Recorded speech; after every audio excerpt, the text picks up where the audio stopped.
Très bien. Donc, nous allons aujourd'hui aborder, bon, on est le 27 février 2020, et non pas en juin 2019, on doit le préciser.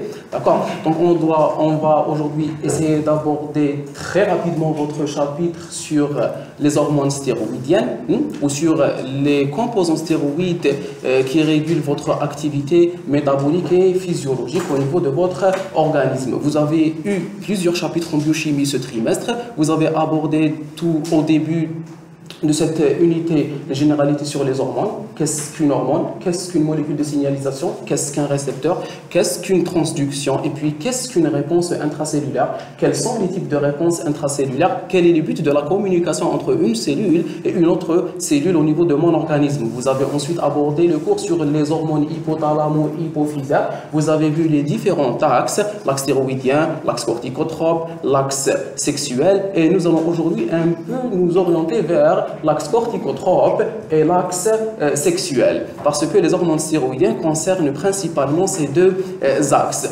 Donc vous devez bien maîtriser l'hormonologie parce qu'elle vous servira plus tard dans votre pratique, mais aussi dans l'abord d'autres modules au cycle clinique, principalement l'endocrinologie et la pédiatrie, Inch'Allah. D'accord? Le diabète et tout. Très bien, donc aujourd'hui on va essayer de découvrir les hormones stéroïdiennes ou bien les composants stéroïdes de notre organisme. J'ai essayé de suivre le plan de votre cours, les cours de professeur Raaf, d'accord, je les ai lus, où j'ai essayé de regrouper quelques parties. On n'aura pas le temps de tout faire, même les pathologies, on va en voir quelques-unes par cas. J'ai vu le message qu'a envoyé professeur Raaf à votre délégué sur les points sur lesquels il faut se concentrer. Donc on va essayer d'en aborder un maximum. D'accord, vous restez penchés avec moi. Je vais vous remettre la diapositive à la fin de la séance, donc ce n'est pas la peine de photographier. D'accord, mettez-vous à l'aise, on va commencer. Très bien, faites-les bien sûr. Wa alaykoum salam. Très bien, donc on va essayer de voir des généralités sur les stéroïdes, leur synthèse, leur transport, leur catabolisme, leur mode de régulation, et leur physiologie et enfin leur pathologie, les pathologies qui les concernent. Très bien, je vais essayer d'être un peu rapide, vous m'arrêtez. Si vous pensez que je vais trop rapidement, plus qu'il ne faut, vous me dites de revenir. Très bien, quelques définitions. Il faut savoir que l'étymologie, c'est important. Il faut connaître l'origine de chaque mot avant de pouvoir l'utiliser. Nous sommes en train de parler de stéroïdes. Nous allons essayer de découvrir quelle est l'origine de ce mot. Les stéroïdes viennent du mot stérol. Stérol qui est un alcool. Donc, nous avons pris le mot stérol et nous y avons ajouté le suffixe ide, stéroïde. Tous les stéroïdes dérivent d'un stérol. Et le stérol, c'est quoi? C'est un alcool, puisqu'il reste ol. D'accord? Les stérols sont des alcools. Je peux avoir plusieurs types de stérols. Le principal stérol contenu au niveau de mon organisme, au niveau de l'organisme humain et au niveau des différents organismes animaux, est le cholestérol. Le cholestérol n'est contenu que chez les animaux. On est d'accord? Le cholestérol n'est contenu que chez les animaux. D'accord? Donc, zitoun, mais peut-être qu'il contient le cholestérol. Est-ce qu'on est d'accord? Le cholestérol est un composant animal. D'accord? Il a un équivalent chez les végétaux qui s'appelle l'herbostérol.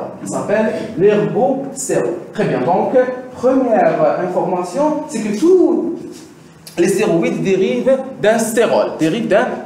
Le stérol contenu dans mon organisme est le cholestérol. Très bien. C'est un alcool polycyclique complexe. D'accord, c'est un alcool complexe. Le stérol est l'alcool dérivé de l'alcane stérane. Maintenant, on va voir d'où vient ce stérol. Le stérol dérive du stérane. Vous avez vu en chimie que j'ai plusieurs familles chimiques. Les alcools, les acides, les alcanes. D'accord. Ce stérol dérive d'un alcane qui s'appelle le stérane. Donc j'ai un stérane qui me donne le stérol, qui va me donner tous les stéroïdes, Très bien. Le stérane est un alcane, c'est une définition purement structurale, d'accord? C'est un alcool quadricyclique constitué de 3 cycles hexagonaux à 6 atomes de carbone, notés A et B et C.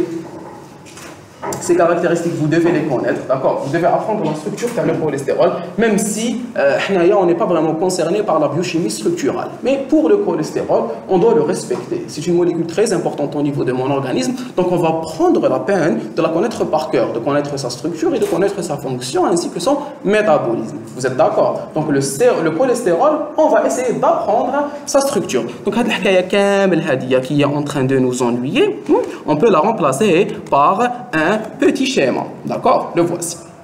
Le noyau stérane qui est constitué de trois cycles hexagonaux, 1, 2, 3, et un cycle pentagonal. Et un cycle pentagonal qui sont notés A, B, C et D. A, B, C et D. Le noyau stérane, son nom propre c'est le péridrocyclopentanophénylanthrène. Le péridrocyclopentanophénylanthrène, ou bien le hexadécahydrocyclopentanophénylanthrène. D'accord? Ou bien le hexadécahydrocyclopentanophénylanthrène. D'accord? Très bien.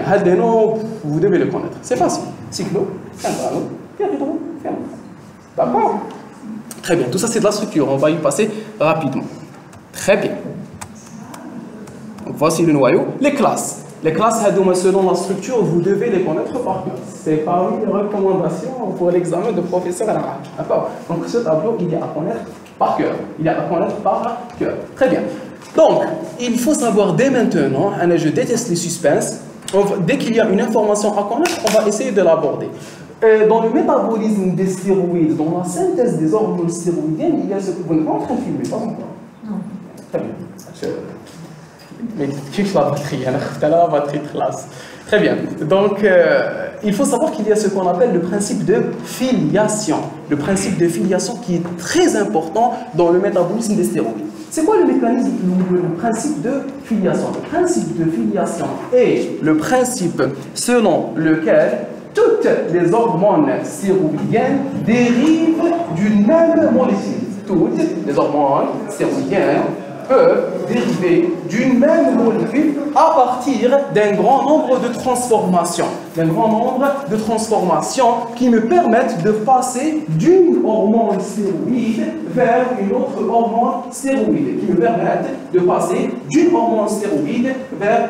hormone stéroïde. Je reprends. C'est quoi le principe de filiation? Le principe de filiation est un principe de structure ou bien de métabolisme des hormones stéroïdiennes selon lequel toutes les hormones stéroïdiennes dérivent d'une seule molécule qui est le cholestérol. Et puis, toutes les molécules peuvent être synthétisées à partir d'un grand nombre de réactions. Et je peux passer d'une molécule à une autre molécule par un ensemble de réactions enzymatiques. Aujourd'hui, vous devez sortir avec toutes les réactions en tête. Les réactions. D'accord? On va essayer de les apprendre ensemble. Les réactions, parce que je me suis rendu compte qu'ils posent des questions à l'examen. Je ne trouve pas ça très important, mais on peut vous demander la transformation du cholestérol vers la préniénolone. Quelle est l'enzyme qui en est responsable? On peut vous poser cette question. Donc, on va essayer d'apprendre toutes les réactions ensemble. D'accord? Très bien. Est-ce que vous êtes d'accord pour l'affiliation? Qu'est-ce qu'on a fait jusque-là? Qu'est-ce qu'on a fait? On a défini les stéroïdes. D'accord? On a défini les stéroïdes. Et ensuite, on a dit que toutes les hormones stéroïdiennes dérivent d'une seule molécule, qui est le cholestérol. Ensuite, on a parlé du phénomène ou bien du principe de filiation.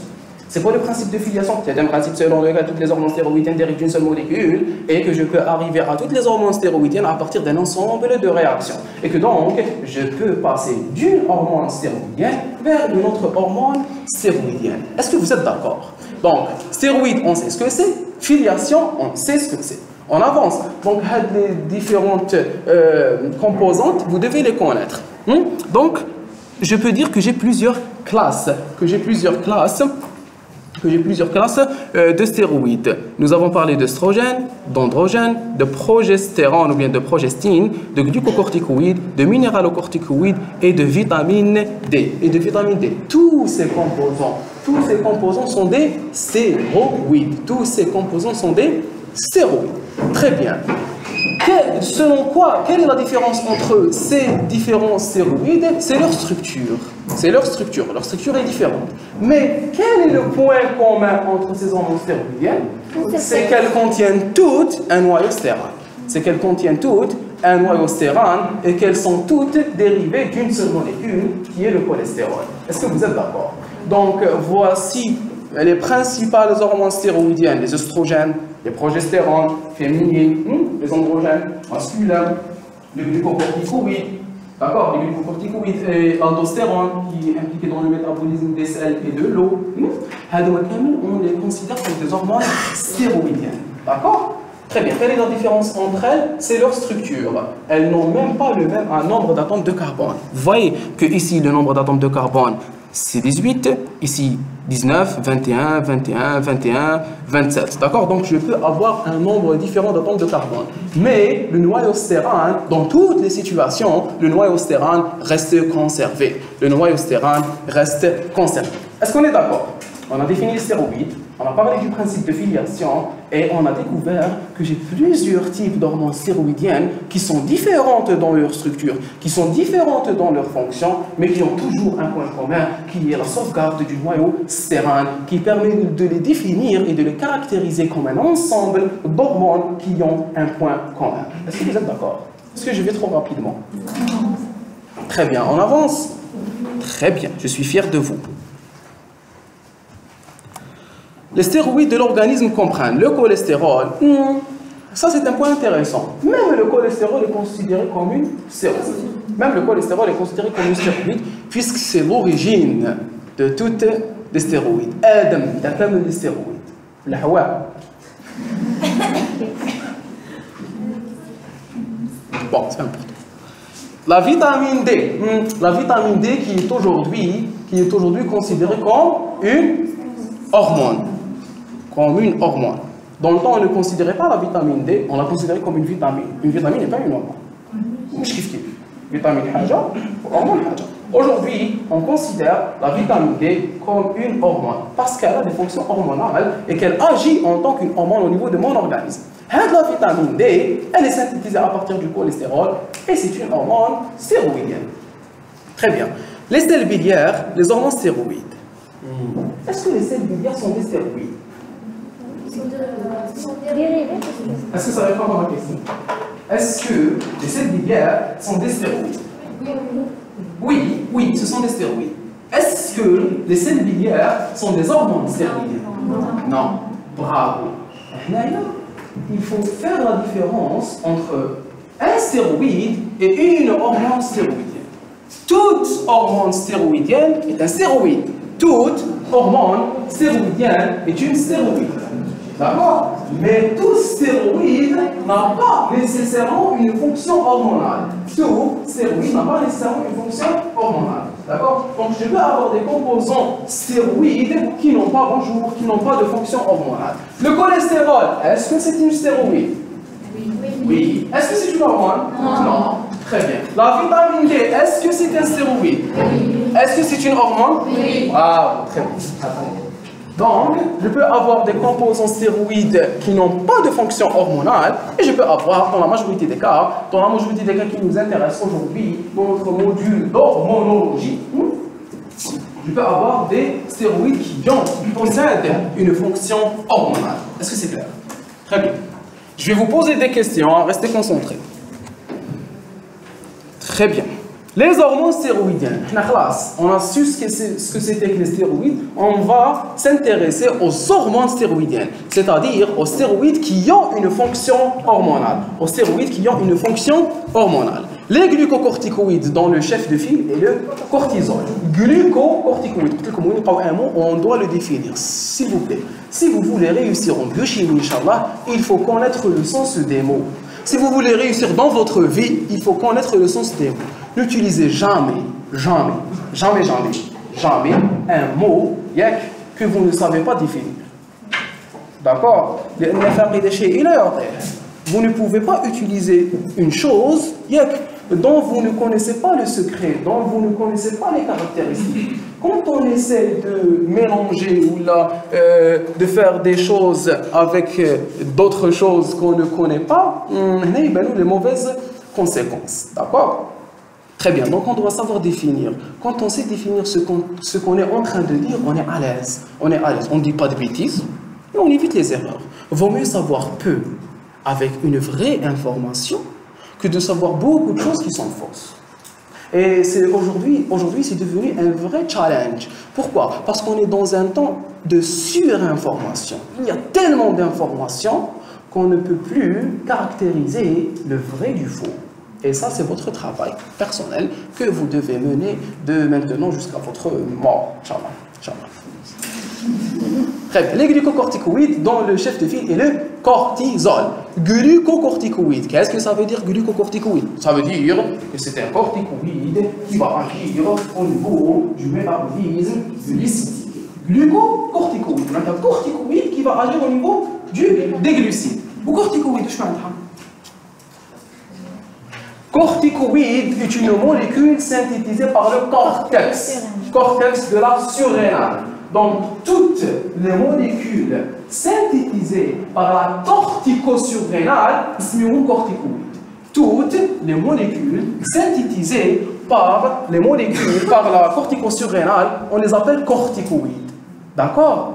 Et on va aussi essayer de définir quelque chose qui est très très communément utilisé faussement aujourd'hui. D'accord? L'essentiel, c'est que le glucocorticoïde, c'est une hormone qui agit au niveau du métabolisme des glucides. Très bien. Les minéralocorticoïdes, dont le chef de file est l'aldostérone. Très bien. Minéralocorticoïdes. Corticoïdes, on sait ce que c'est. Ça veut dire que c'est synthétisé au niveau de la corticosurrénale. D'accord? Très bien. Les minéralocorticoïdes, donc corticoïdes, on avait dit que c'était impliqué dans le métabolisme, que c'était synthétisé au niveau de la corticosurrénale. Ou minéralo, ça veut dire que c'est impliqué dans le métabolisme des minéraux. Des bien des sels minéraux. On va voir que l'aldostérone est impliqué dans le métabolisme du Na+ et de l'eau. Métabolisme hydrosodié. Très bien, bravo. Ensuite, les androgènes. Androgène. Andro vient de quoi? Andro. Non, pas sexuel. Andro veut dire masculin. Où sont le système d'exploitation? Tu as Google? Android. Vous ne vous êtes jamais posé la question pourquoi Android s'appelle Android? Android, qui est le petit bonhomme.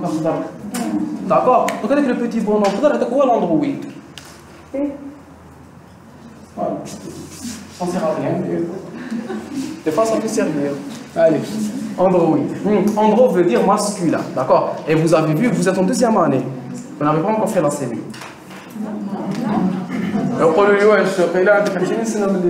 Non. Vous allez voir l'obésité androïde, l'obésité gynoïde. Donc tout ce qui rapporte à l'homme, on dit que c'est andro. Et tout ce qui se rapporte à la femme est dit gyno. D'accord? Ou bien gyno. Très bien. Donc, les androgènes, principalement la testostérone, la dihydrotestostérone, etc. On va essayer de les voir en détail. Le pamphile. Les œstrogènes, dont le chef de file est l'œstradiol chez la femme active, et les progestatifs dont le chef de file est la progestérone, et enfin les dérivés de la vitamine D, comme le calcitriol. Essayez de trouver une chaise, s'il vous plaît. D'accord? On va essayer de découvrir. C'est quoi? C'est des stéroïdes qui ont une fonction hormonale. Très bien. Toutes les hormones stéroïdiennes ont 3 caractéristiques principales. Toutes, les caractéristiques qu'on va voir, c'est des caractéristiques communes. Entre tous les stéroïdes. La même filiation métabolique, on ne va pas y revenir. On a défini ce que c'était que la filiation. La même filiation métabolique, elles sont structurellement apparentées. Ils coulent structuralement. Elles se ressemblent structuralement. Elles ont le même noyau stéral. Très bien. Puissant messager qui régule de nombreuses fonctions physiologiques. C'est clair, d'accord? Une hormone, c'est un messager. Vous avez vu cela dans le premier cours de cette unité. Troisièmement, leurs récepteurs sont actifs au niveau nucléaire, jouant le rôle de facteur de transcription. C'est aussi très important. Vous avez vu dans le premier cours, dans les généralités sur les hormones, que j'ai deux récepteurs, des récepteurs membranaires qui vont principalement fixer des hormones protéines et dont le rôle est la modification du fonctionnement de protéines préformées. Et d'autres hormones qui ont des récepteurs ou bien qui vont agir au niveau du noyau pour la néoformation de nouvelles protéines.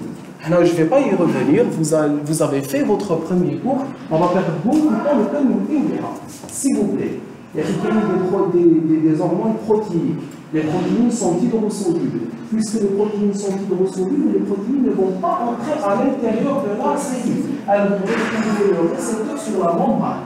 La protéine, elle se fixe sur son récepteur. La fixation de l'hormone sur son récepteur va induire la synthèse d'un second messager. La transformation du premier message hormonal en un deuxième message intracellulaire s'appelle la transduction.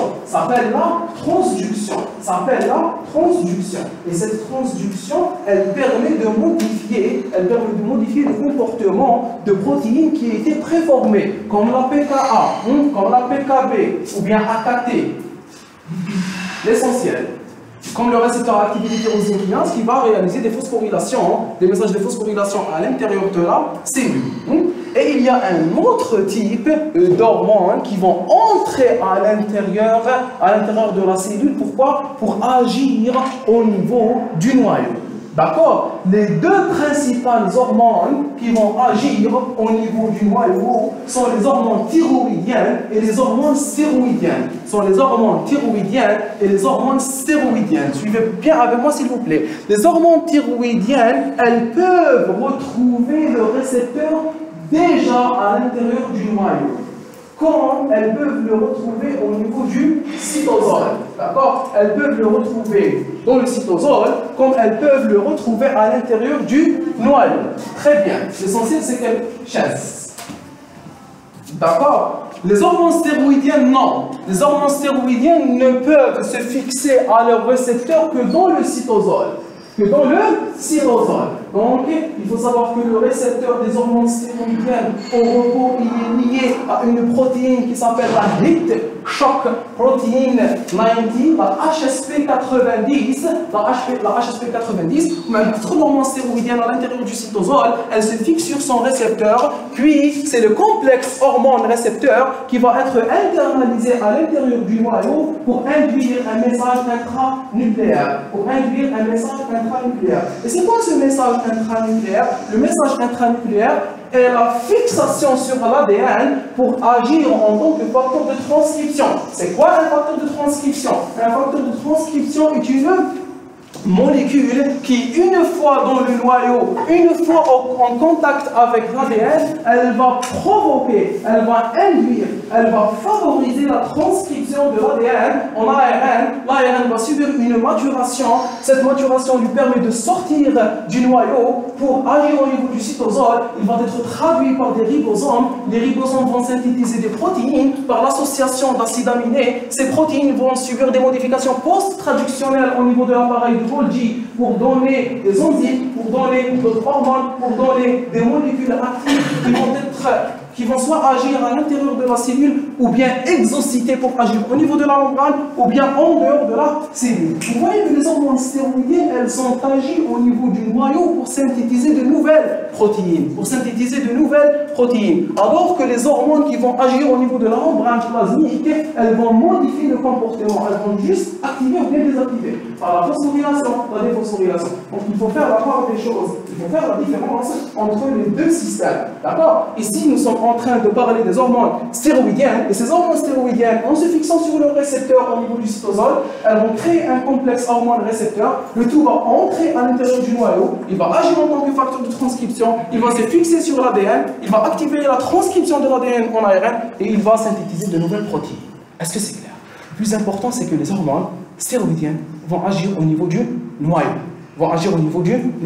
L'hormone se fixe sur son récepteur, le cytosol, le complexe, entre dans le noyau pour agir en tant que facteur de transcription. Est-ce que c'est clair? Bravo, je suis fier de vous. Très bien. Haya, est-ce que c'est clair jusque-là?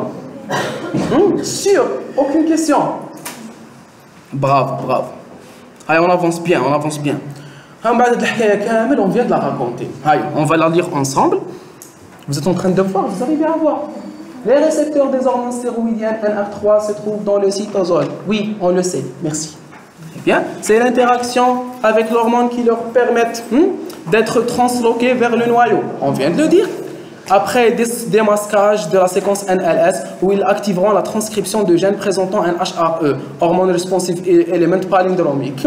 Les récepteurs des hormones thyroïdiennes se trouvent même en absence d'hormones dans le noyau, déjà positionnés sur le HRE. Si vous voulez connaître des détails sur ces phrases, vous allez voir des vidéos sur les généralités sur les hormones. C'est quoi le HRE, c'est quoi la présentation palindromique, d'accord? C'est important, mais ce n'est pas le sujet de notre cours. D'accord? Quand on va trop s'étaler et on ne va pas avoir assez de temps. C'est la partie, je l'ai carrément copiée du cours sur les généralités sur les hormones. Et vous devez les connaître. D'accord? Vous allez voir les vidéos, le cours théâtre.